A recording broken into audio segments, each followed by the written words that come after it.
Hello viewers, இந்த ஒரு வீடியோவில் ஹோம் பவுண்ட் படத்தோட ரிவ்யூவாக தான் வந்து பார்க்க போகிறோம். இந்த படம் வந்து ஆஸ்காருக்கு நம்ம சைட்லேருந்து நாமினேட் ஆகிட்டு வந்து உள்ளே போயிருக்க ஒரு படமாம். ஸோ அதனாலேயே இந்த படத்துக்கு வந்து ஒரு ஹைப் வந்து இருந்தது.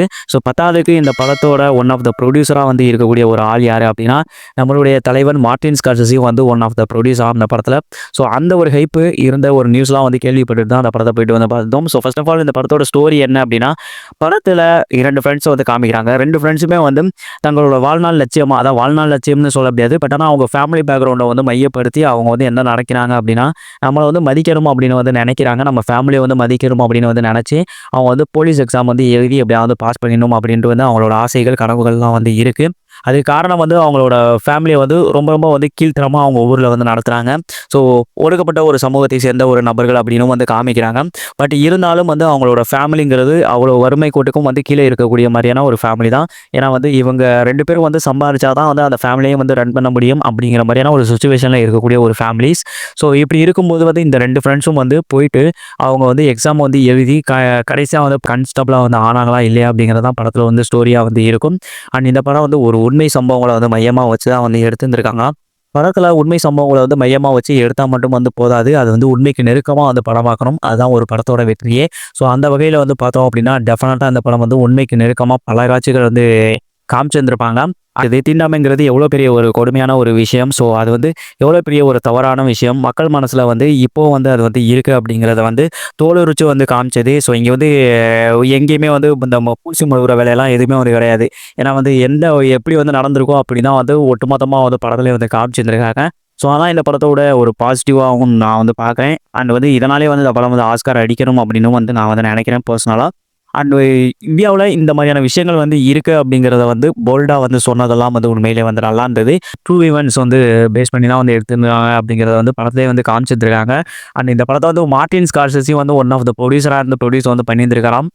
ஸோ அதனாலேயே இந்த படம் வந்து ஆஸ்கார் அடிக்கும் அப்படிங்கிற மாதிரிலாம் வந்து சொல்லிட்டு வந்திருக்காங்க. அண்ட் மெயினாக வந்து அந்த படத்தில் உள்ள காமிச்ச அந்த சம்பவங்களை வந்து காமிச்சதுக்காகவே மெயினாக அந்த கதையை வந்து இந்த படத்தை வந்து உள்ளே வந்து எடுத்துகிட்டு போயிருப்பாங்க அப்படின்னு நான் நினைக்கிறேன். ஏன்னா அந்தளவுக்கு வந்து ராவா வந்து படத்தில் வந்து காமிச்சிருந்துருப்பாங்க. அண்ட் படத்தில் அந்த கொரோனா சமயத்தில் அந்த தினக்கூலியெல்லாம் வந்து என்ன பண்ணியிருந்திருப்பாங்க, ஸோ அவங்களோட நிலமை வந்து எப்படி இருக்கும் அப்படிங்கிறத வந்து காமிச்சதும் அதை வந்து அட்ரஸ் பண்ணி வந்து சொன்னதும் அது உண்மையிலே வந்து சூப்பராக இருந்தது. ஏன்னா தினக்கூலிகள் அப்படிங்கிறப்போ வந்து அன்னைக்கு சம்பாதிச்சா தான் அவங்களோட தேவைகளை வந்து பூர்த்தி பண்ணிக்க முடியும். ஸோ அப்படி இருக்கிறப்போ 2 வருஷம் 3 வருஷம் வந்து 144 தடையை போட்டு வந்து உள்ளே வந்து இருந்திருக்காங்க. ஸோ அவங்களோட நிலமைங்கிறது எப்படி இருந்தது, ஸோ அவங்களோட லைஃபுங்கிறது எப்படி இருந்ததுங்கிறத வந்து அட்ரஸ் பண்ணி சொன்னதுங்கிறது உண்மையிலேயே வந்து நல்லா இருந்தது. படம் பார்க்கும்போது ஆமாம் இப்படிலாம் வந்து நடந்திருக்கும்ல, ஸோ இப்படிலாம் வந்து நடந்திருக்குல்ல அப்படிங்கிற மாதிரியான ஒரு ரியாலிட்டியாக வந்து இருந்தது. அண்ட் ஃபுல்லாக இந்த படம் வந்து ஒரு ட்ராமா மோடு தான். ஸோ வந்து பரபரப்பாக நீங்கள் வந்து ஸ்க்ரீன் பிளேயில் நல்ல ஒரு பரபரப்பான ஒரு படம் பார்க்கணும் அப்படின்லாம் வந்து நினைக்காதீங்க. ஒரு ஸ்லோவாக தான் போகும் ஒரு சில இடங்கள். பட் ஆனால் வந்து நல்ல ஒரு கதையை வந்து எடுத்துக்கிட்டு அதை வந்து உண்மைக்கு நெருக்கமாக படமாக்கின விதத்தில் தான் இந்த படம் வந்து நிற்கிது அப்படின்னு வந்து சொல்லுவேன். இந்த படத்தோட மிகப்பெரிய ஒரு பலம் அப்படின்னா, அந்த படத்தில் நடிச்சது அந்த 2 கேரக்டர்ஸ் மெயின் லீடாக வந்து பண்ணியிருப்பாங்க அந்த 2 ஃப்ரெண்ட்ஸும். ஸோ அவங்களோட கேரக்டர்ஸ், அவங்களோட பெர்ஃபார்மன்ஸ் தான் இந்த படத்தை வந்து ஒட்டுமொத்தமாக வந்து ஹோல்டு பண்ணுச்சு அப்படின்னு வந்து சொல்லலாம். ஸோ அதை தவிர இந்த சப்போர்ட்டிங் கேரக்டர்ஸில் வந்து ஒரு சில கதாபாத்திரங்கள் வந்து நடிச்சிருந்திருப்பாங்க. ஸோ அவங்களோட கேரக்டர்ஸும் வந்து நல்லாவே வந்து எழுதியிருந்தாங்க. அண்ட் ஸ்க்ரீன்லேயும் வந்து நல்லாவே வந்து கொண்டு வந்தாங்க அப்படின்னு தான் வந்து சொல்லுவேன். அண்ட் டெக்னிக்கல் ஆஸ்பெக்ட்ஸில் உண்மையிலே வந்து சூப்பராக வந்து ஒரு சில விஷயங்களை வந்து ராவாக காட்சிப்படுத்தினதெல்லாம் வந்து அருமையாக வந்து பண்ணியிருந்தாங்க. அதை வந்து அதனால தான் வந்து அந்த ஒரு தாக்கம்ங்கிறது படம் பார்க்குற ஆடியன்ஸுக்கும் வந்து வந்தது அப்படின்னு வந்து நான் நினைக்கிறேன். ஸோ அதனால் வந்து டெக்னிக்கல் ஆஸ்பெக்ட்ஸ் ஆல் ஆஸ்பெக்ட்ஸ்லேயும் வந்து இந்த படம் வந்து ஒரு ஹை ஸ்டாண்டர்டில் வந்து பண்ண ஒரு ஃபிலிமாக தான் வந்து இருந்தது. இந்த படம் வந்து ஒரு ஹிந்தி படம். அந்த மாதிரி வந்து நான் சொன்ன மாதிரி இந்த படம் வந்து ட்ராமா மோடில் தான் வந்து போகும். ஒரு சில இடங்கள் வந்து லைட்டாக வந்து ஸ்லோவாக போகிறதுக்கும் வந்து வாய்ப்பு இருக்குது. ஸோ அதை மட்டும் வந்து கொஞ்சம் வந்து கன்சிடர் வந்து பண்ணிக்கோங்க.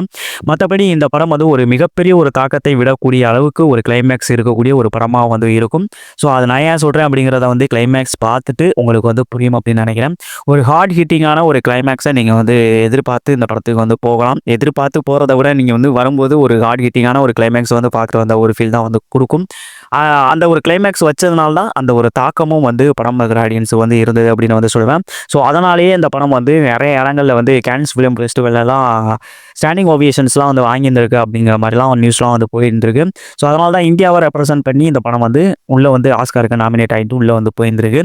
ஸோ அந்த படம் வந்து ஆஸ்கார் அடிக்குமா அப்படிங்கிறதெல்லாம் வந்து கேட்டிங்க அப்படின்னா, என்னை பொறுத்தளவுக்கு இந்த படம் வந்து அடிக்கிறதுக்கான தகுதிகள் வந்து இருக்குது. ஏன்னா இந்த மாதிரியான ராவான ஃபிலிம்ஸ் வந்து அடிக்கிறதுக்கான வாய்ப்புகளும் வந்து இருக்குது. ஸோ அதன் என்னங்கிறத நம்ம வெயிட் பண்ணி பொறுமையாக வந்து பார்த்தா மட்டும்தான் வந்து புரியும். மற்றபடி வந்து இந்த படத்தில் ஒரு சில இடங்கள் ஸ்லோவாக போகிறதுக்கான வாய்ப்புகள் இருக்குது. ஸோ அதை மட்டும் கொஞ்சம் லைட்டாக வந்து கன்சிடர் பண்ணிக்கோங்க. மற்றபடி ஒரு ஹார்ட் ஹிட்டிங்கான ஒரு கிளைமேக்ஸையும் அண்ட் வந்து உண்மைக்கு நெருக்கமாக ஒரு படம் பார்த்த ஒரு ஃபீலையும் இந்த படம் வந்து டெஃபினட்டாக உங்களுக்கு வந்து கொடுக்கும். ஸோ அதனாலே இந்த படத்தை நீங்கள் தாராளமாக வந்து ட்ரை பண்ணி பார்க்கலாம் அப்படின்னு தான் வந்து சொல்லுவேன். அண்ட் நம்மளை பொறுத்தளவுக்கு ஒரு ஒர்த் வாட்ச் அப்படின்ற ஒரு கேட்டகரி லிஸ்ட்டில் வரக்கூடிய ஒரு படம் அப்படின்னு தான் வந்து அந்த படத்தையும் வந்து நான் உங்களுக்கு வந்து சஜஸ்ட் பண்ணுவேன். ஸோ பார்க்கணும்னு நினைக்கிறவங்க வந்து பாருங்கள். அண்ட் நம்மளோட வீடியோஸ் அண்ட் விமர்சனங்கள்லாம் வந்து பிடிச்சிருந்தது அப்படின்னா நம்ம சேனலை மறக்காம வந்து சப்ஸ்கிரைப் பண்ணிட்டு பதில் ஒரு வேலைக்கான வந்து கிளிக் பண்ணிக்கோங்க. அண்ட் மீண்டும் இன்னும் நிறைய வீடியோஸ் அண்ட் விமர்சனங்களோடு உங்களை வந்து மீட் பண்ணுறேன். Thank you so much. Bye bye and love you guys.